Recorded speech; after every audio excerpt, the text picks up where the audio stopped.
എല്ലാ കൊച്ചു കൂട്ടുകാർക്കും സൺഡേ സ്കൂളിലേക്ക് സ്വാഗതം. ഇന്നത്തെ ക്ലാസ്സിലൂടെ നമുക്ക് നല്ലൊരു കഥയും ഒരു പാട്ടും ഒരു വാക്യവും പഠിക്കാം. കഥ കേൾക്കാൻ ഇഷ്ടമില്ലാത്തവരാരാണുള്ളത്? ആരുമില്ല അല്ലേ? എല്ലാവർക്കും കഥ കേൾക്കാൻ ഇഷ്ടമാണ്. എങ്കിൽ നമുക്ക് ആദ്യം ഒരു കഥ കേൾക്കാം. ഹലോ കൊച്ചു കൂട്ടുകാരെ, എല്ലാവർക്കും സുഖമാണോ? എല്ലാവരും സുഖമായിരിക്കുന്നല്ലേ? കഴിഞ്ഞ ക്ലാസ്സിൽ നമ്മൾ ആരുടെ കഥയാ പഠിച്ചത്? ഇസ്ഹാക്കിനെ യാഗം അർപ്പിക്കാൻ പോയ കഥ. എന്നിട്ട് ഇസ്ഹാക്കിനെയാണോ യാഗം അർപ്പിച്ചേ? അല്ല, പിന്നെ ആരെയാ? ആട്ടിൻകുട്ടിയെ. ദൈവം ഇസ്ഹാക്കിന് പകരം ആട്ടിൻകുട്ടിയെ അബ്രഹാമിന് കൊടുത്തു. ഓക്കെ, അപ്പൊ നമ്മുടെ ഇസ്ഹാക്കിന് എത്ര മക്കളാ ഉള്ളത്? 1 ആണോ? 2 ആണോ? 3 ആണോ? 2. അവരുടെ പേരെന്താ? പേര് പറ. ഏശാവും യാക്കോബും.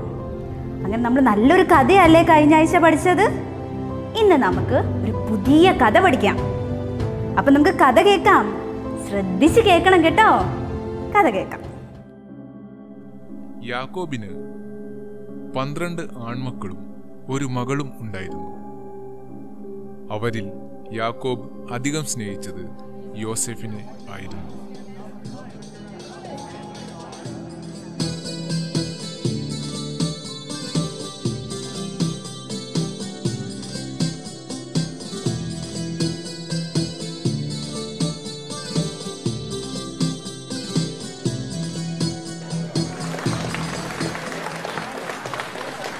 എൻ്റെ പ്രിയ മകനെ യോസഫെ, അങ്ങടുത്തു വരൂ.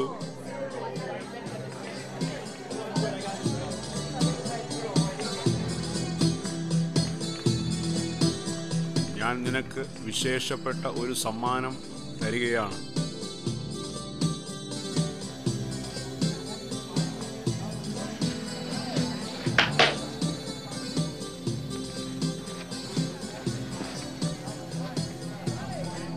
ഇത് നിനക്ക് വേണ്ടി ഞാൻ പ്രത്യേകം തയ്യാറാക്കിയതാണ്.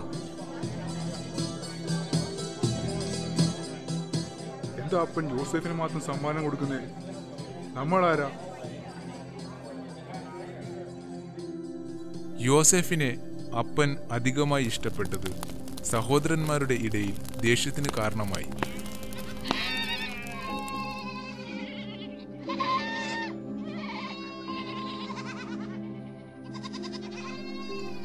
യോസേഫിനെ കുടുക്കുവാൻ ഒരു പദ്ധതി അവർ ആസൂത്രണം ചെയ്തു.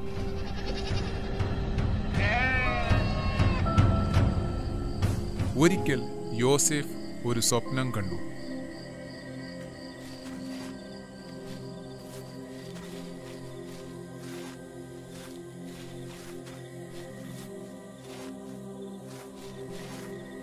അവർ വയലിൽ കറ്റ കെട്ടിക്കൊണ്ടിരുന്നപ്പോൾ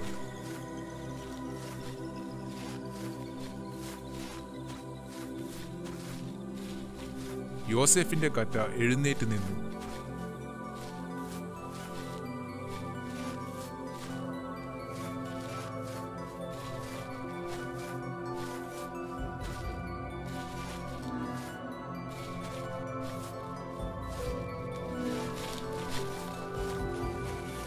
സഹോദരന്മാരുടെ കറ്റകൾ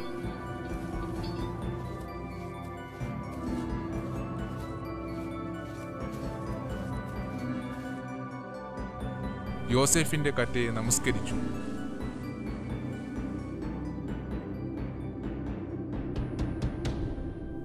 വീണ്ടും യോസേഫ് ഒരു സ്വപ്നം കൂടി കണ്ടു. സൂര്യനും ചന്ദ്രനും നക്ഷത്രങ്ങളും യോസേഫിന്റെ നക്ഷത്രത്തെ നമസ്കരിച്ചു. തന്റെ മാതാപിതാക്കളും സഹോദരന്മാരുമായിരുന്നു സൂര്യചന്ദ്രാദി നക്ഷത്രങ്ങൾ. ഇതും കൂടിയായപ്പോൾ സഹോദരന്മാർക്ക് യോസേഫിനോടുള്ള പിണക്കം വർദ്ധിച്ചു.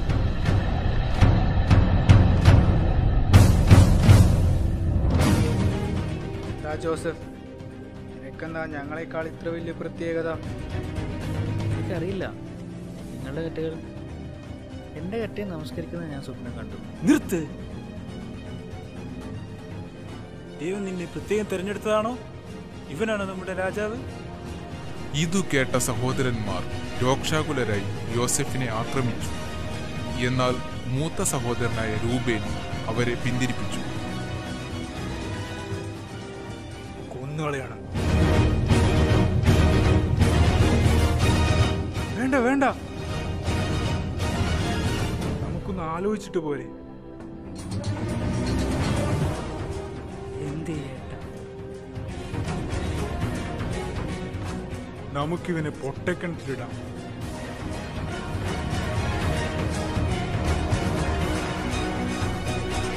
അവർ അവനെ പിടിച്ച് പൊട്ടക്കിണറ്റിൽ ഇട്ടുകളഞ്ഞു.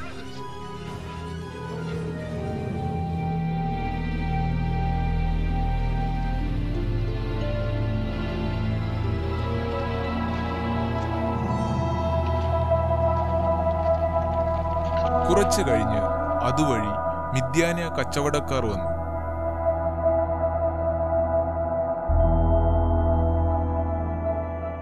നമുക്ക് യോസേഫിനെ ഇവർക്ക് വിൽക്കാം. ഇവർ അവനെ അടിമയാക്കി മിസ്രൈമിലേക്ക് കൊണ്ടുപോയിക്കോളൂ. 20 വെള്ളിക്കാശും തരും.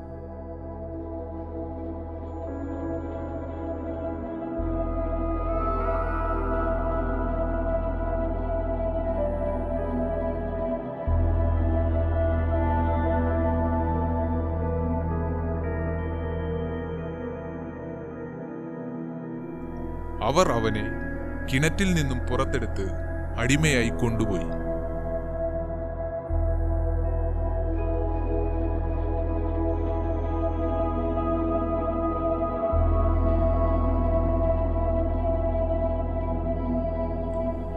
പിന്നെ സഹോദരന്മാർ ഒരു കോലാട്ടുകൊറ്റനെ കൊന്ന് യോസേഫിന്റെ അങ്കി എടുത്ത് രക്തത്തിൽ മുക്കി. അവർ അങ്കി അപ്പനായ യാക്കോബിന്റെ അടുക്കൽ കൊടുത്തയച്ചു. ഒരു ദുഷ്ടമൃഗം യോസേഫിനെ തിന്നുകളഞ്ഞു എന്ന് പറഞ്ഞു.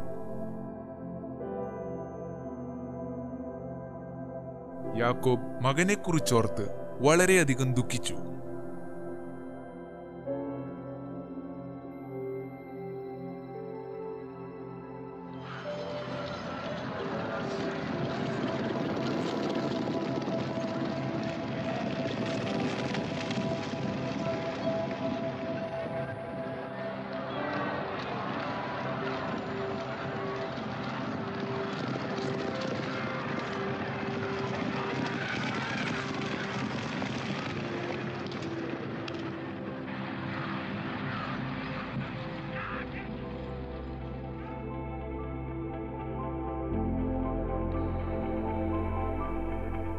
എന്നാൽ യോസേഫിനെ മിദ്യാന്യർ മിസ്രയീമിൽ ഫറവോന്റെ അകമ്പടി നായകനായ പോത്തിഫറിന് വിറ്റു.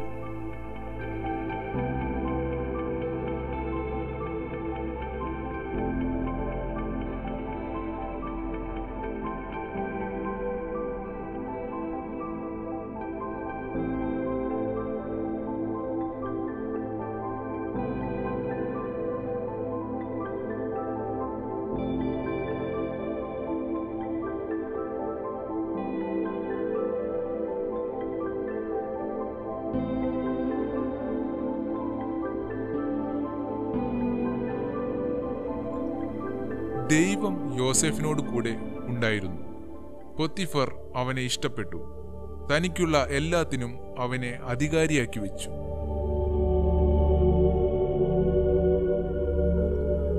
ദൈവം യോസേഫ് നിമിത്തം പോത്തിഫറിനെ അനുഗ്രഹിച്ചു. എന്നാൽ പോത്തിഫറിന്റെ ഭാര്യ യോസേഫിനോട് വഞ്ചന കാണിച്ചു. അവന്റെ മേൽ കുറ്റം ആരോപിച്ചു. ഇതറിഞ്ഞ പോത്തിഫറിന് അവനോട് കോപം ജ്വലിച്ചു.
എന്നാൽ ദൈവം യോസെഫിനോട് കൂടെ ഉണ്ടായിരുന്നതുകൊണ്ട് കാരാഗൃഹ പ്രമാണിക്ക് യോസെഫിനോട് ദയ തോന്നി.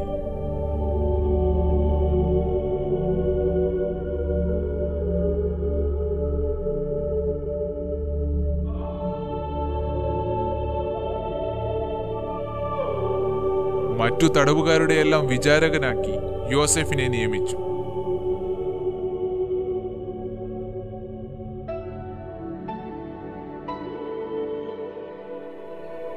അനേക വർഷങ്ങൾ യോസെഫ് തടവറയിലായിരുന്നു.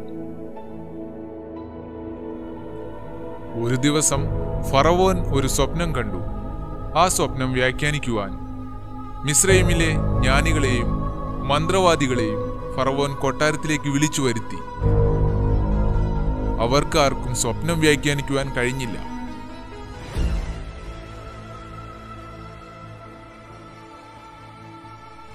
അപ്പോൾ പാനപാത്രവാഹകൻ ഫറവോനോട്,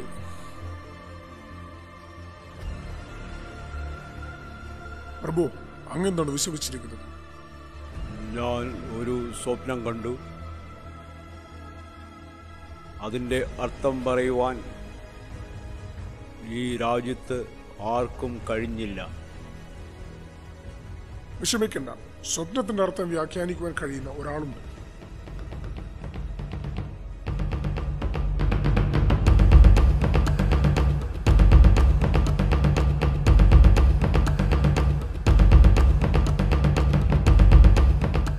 യോസെഫിനെ ജയിലിൽ നിന്നും രാജകൊട്ടാരത്തിലേക്ക് കൊണ്ടുപോയി.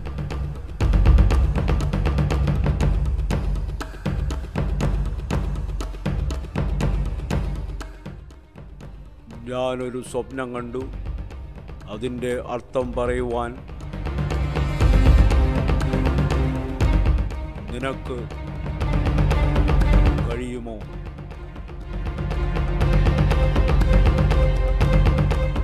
ഞാനല്ല, ദൈവം തന്നെ ശരിയായ ഉത്തരം നൽകും.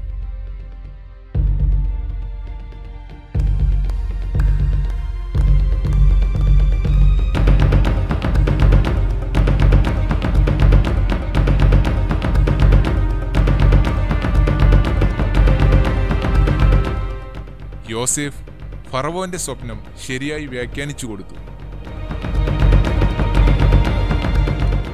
ദൈവം ഇതൊക്കെയും നിനക്ക് വെളിപ്പെടുത്തി തന്നതുകൊണ്ട്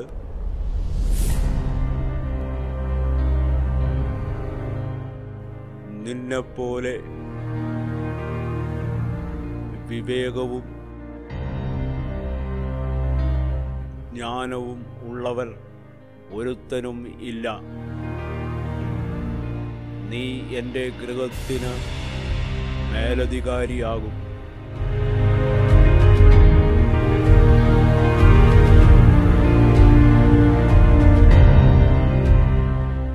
നിന്റെ വാക്ക് എൻ്റെ ജനമെല്ലാം അനുസരിച്ച് നടക്കും.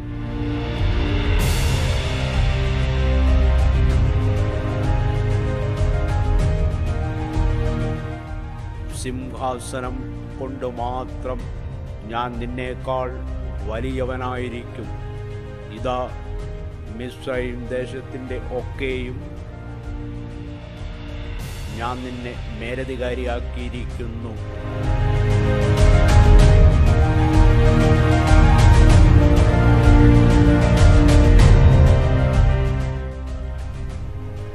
യോസെഫ് ദേശത്തൊക്കെയും സഞ്ചരിച്ചു.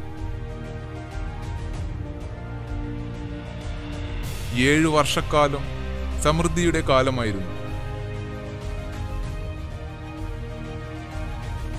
പിന്നീടുള്ള കാലത്തേക്കും യോസെഫ് ധാന്യം ശേഖരിച്ചു വെച്ചു.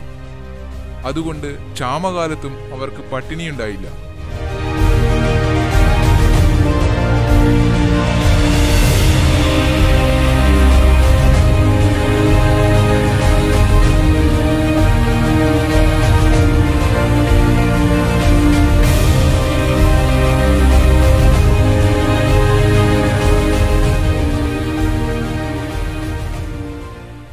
എന്നാൽ യോസെഫിന്റെ സഹോദരന്മാർ പാർത്ത കനാനിൽ കഠിനമായ ക്ഷാമമുണ്ടായി. മിസ്രൈമിൽ ധാന്യമുണ്ടെന്നറിഞ്ഞ യാക്കോബ് മക്കളെ പണവുമായി മിസ്രൈമിലേക്ക് അയച്ചു.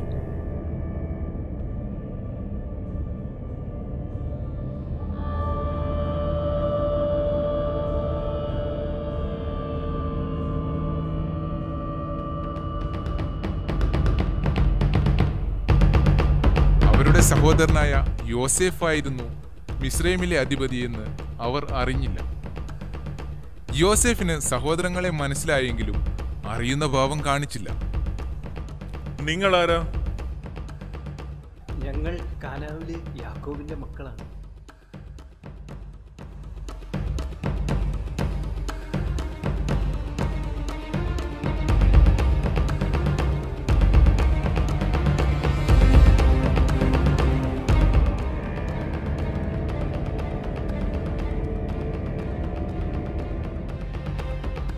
അവരെ വിളിക്ക്. എനിക്ക് അവരോട് സംസാരിക്കണം.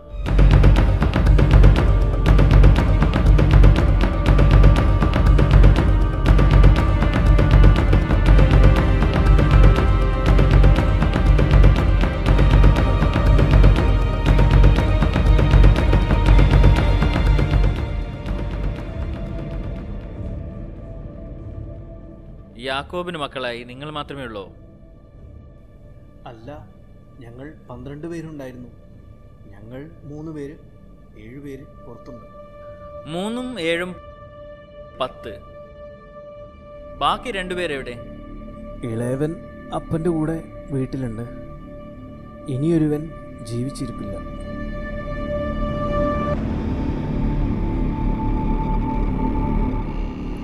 സത്യം പറ, നിങ്ങൾ ഒറ്റുകാരല്ലേ?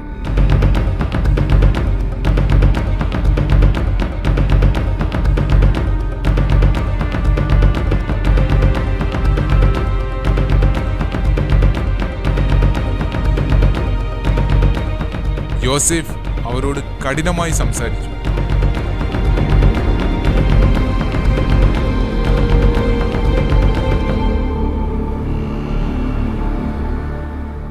അങ്ങനെ അവരെ 3 ദിവസം തടവിലാക്കി.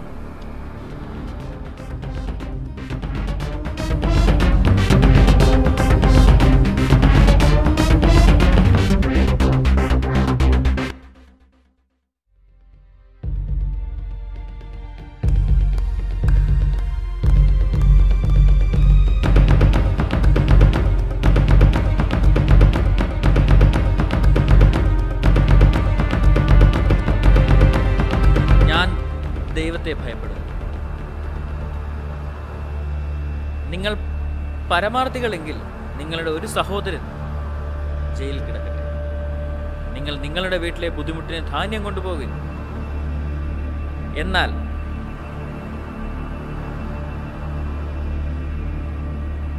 നിങ്ങളുടെ ഇളയ സഹോദരനെ ഇവിടെ കൊണ്ടുവരണം.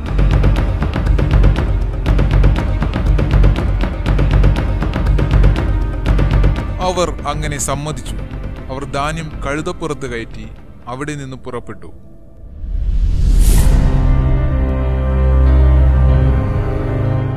അവരിലൊരുവൻ വഴിയിൽ വെച്ച് കഴുതയ്ക്ക് തീറ്റ കൊടുക്കാൻ ചാക്കഴിച്ചപ്പോൾ തന്റെ പണം ചാക്കിൽ ഇരിക്കുന്നത് കണ്ടു. സംഭവിച്ച കാര്യങ്ങളെല്ലാം വീട്ടിലെത്തി അപ്പനോട് അവർ അറിയിച്ചു. എന്നാൽ ഇളയ മകൻ ബെന്യാമിനെ കൊണ്ടുപോകുവാൻ യാക്കോബ് സമ്മതിച്ചില്ല.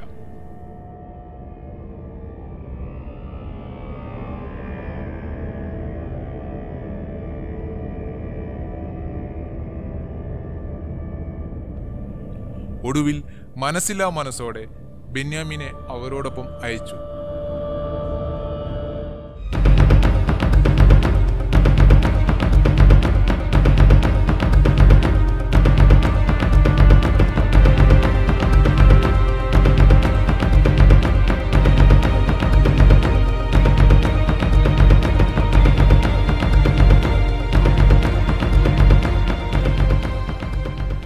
യോസേഫ് സഹോദരന്മാരോട് താൻ ആരെന്ന് വെളിപ്പെടുത്തി.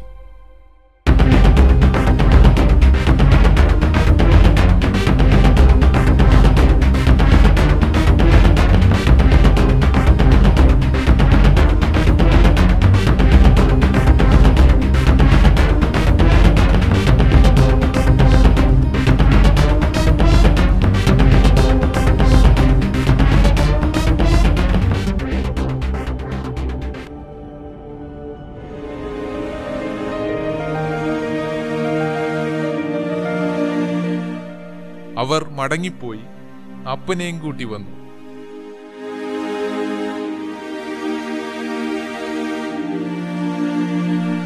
നഷ്ടപ്പെട്ടെന്ന് കരുതിയ തന്റെ മകൻ യോസേഫിനെ കണ്ട് യാക്കോബ് അത്യധികം സന്തോഷിച്ചു.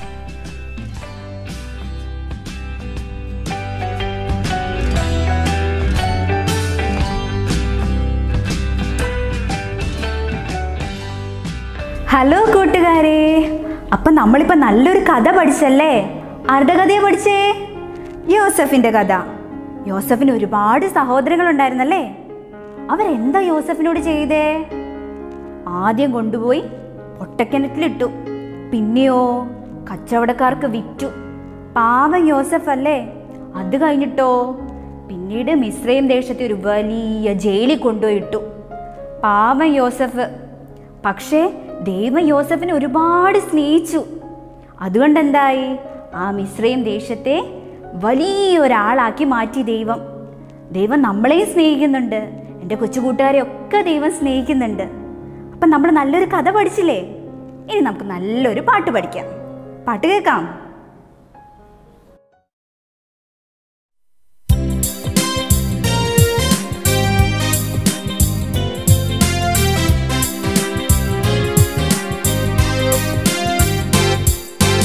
യോസേഫ് എന്നൊരു സ്വപ്നക്കാരൻ, ദൈവത്തിൻ വിശ്വസ്തൻ, എല്ലാവർക്കും പ്രിയപ്പെട്ടോൻ, നല്ലൊരു ബാലകനാം.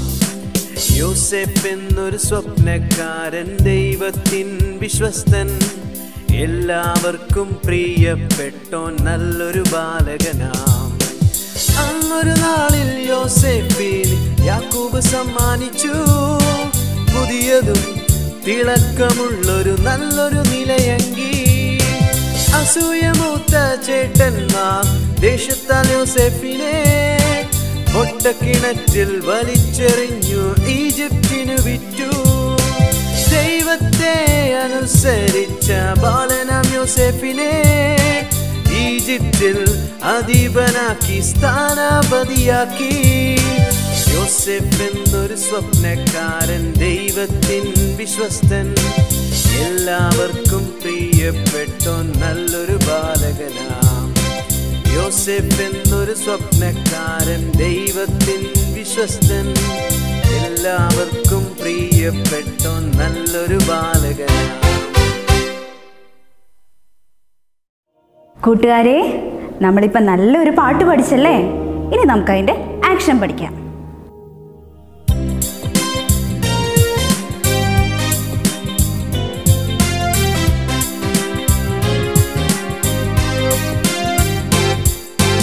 യോസേഫ് എന്നൊരു സ്വപ്നക്കാരൻ, ദൈവത്തിൻ വിശ്വസ്തൻ, എല്ലാവർക്കും പ്രിയപ്പെട്ടോൻ, നല്ലൊരു ബാലകനാം. യോസേഫ് എന്നൊരു സ്വപ്നക്കാരൻ, ദൈവത്തിൻ വിശ്വസ്തൻ, എല്ലാവർക്കും പ്രിയപ്പെട്ടോൻ, നല്ലൊരു ബാലകനാം.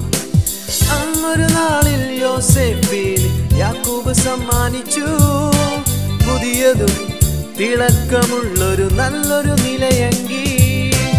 അസൂയമൂത്ത ചേട്ടന്മാർ ദേശത്താൽ യോസേഫിനെ പൊട്ടക്കിണറ്റിൽ വലിച്ചെറിഞ്ഞു, ഈജിപ്തിനു വിറ്റു. ദൈവത്തെ അനുസരിച്ച ബാലനാം യോസേഫിനെ ഈജിപ്തിൽ അധീപനാക്കി, സ്ഥാനാപതിയാക്കി. യോസേഫ് എന്നൊരു സ്വപ്നക്കാരൻ, ദൈവത്തിൻ വിശ്വസ്തൻ, എല്ലാവർക്കും പ്രിയപ്പെട്ടോൻ, നല്ലൊരു ബാലകനാം. യോസേഫ് എന്നൊരു സ്വപ്നക്കാരൻ, ദൈവത്തിൻ വിശ്വസ്തൻ, എല്ലാവർക്കും പ്രിയപ്പെട്ടോൻ, നല്ലൊരു ബാലകനാം. കൂട്ടുകാരെ, അപ്പം നല്ലൊരു ആക്ഷൻ സോങ് പഠിച്ചല്ലേ? എല്ലാവർക്കും ആക്ഷൻ സോങ് ഇഷ്ടമായോ? എല്ലാവരും നന്നായി കളിച്ചു കേട്ടോ. ഇനി നമുക്ക് നല്ലൊരു മനപ്പാഠവാക്യം പഠിക്കാം. യഹോവ യോസഫിനോട് കൂടെ ഉണ്ടായിരുന്നു. ഉൽപ്പത്തി 39:2. The Lord was with Joseph. Genesis chapter 39 verse 2.